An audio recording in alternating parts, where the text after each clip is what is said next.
I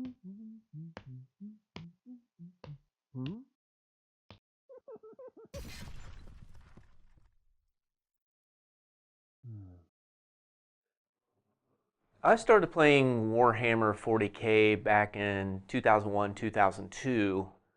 I was walking through the local game store and I saw some guy putting some models together and painting them, and they look like aliens, like from the movie Alien. And I was like, oh, that's pretty cool looking. What are they? And started explaining them. I started looking in the game more, so I decided I'm going to play Tyranids.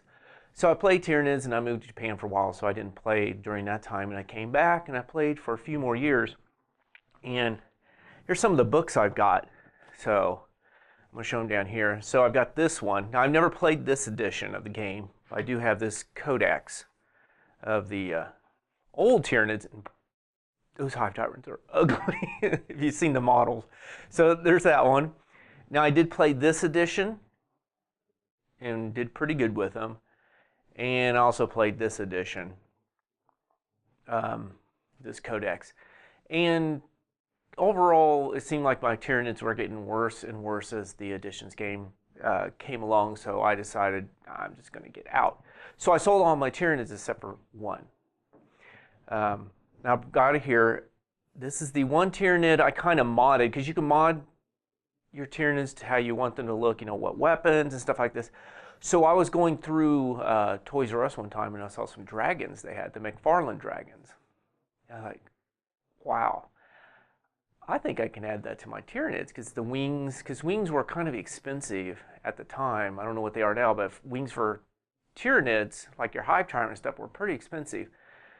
And it was a lot cheaper just to buy this whole dragon and use the wings from the dragon. So that's what I did. So I created this.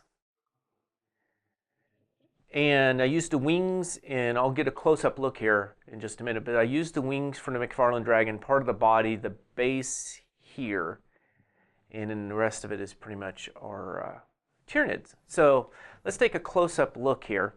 This is kind of what it looks like. So this base here, this rock formation, was from the McFarlane Dragon. Same with the legs, and the wings are the McFarlane Dragon, and part of the body and the tail, except for this end here.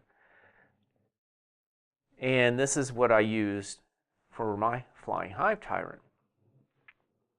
So you can see there, that's the part of the body that is from Games Workshop, but then this goes into the McFarlane Dragon, and down here goes to the McFarlane Dragon. Now, one of the things I did was I made the paint changing color. So it actually, this goes from purple to green. When you turn, it goes from purple to green. So all my Tyranids did that. Another thing is this carapace would go from gold to magenta. If you get it turned right, it'd go from gold to magenta. And so all my Tyranids look like this with this color changing paint. So that was pretty cool. And the way I modeled it, I wanted this guy to look like, no big deal. This is going to be easy to take care of. So he's just kind of sitting here, relaxed, sword sitting across there. Actually bent the lash whip to where it just kind of laid like, just relaxed looking. It's just laying here. It's not ready to do anything, because this guy's not worried about anything. That's the idea I had when I modeled this. And we can take a little closer look here, and you can see you got the Games Workshop body, but then the McFarlane Dragon starts there. The Games Workshop arms, and so forth. And so this was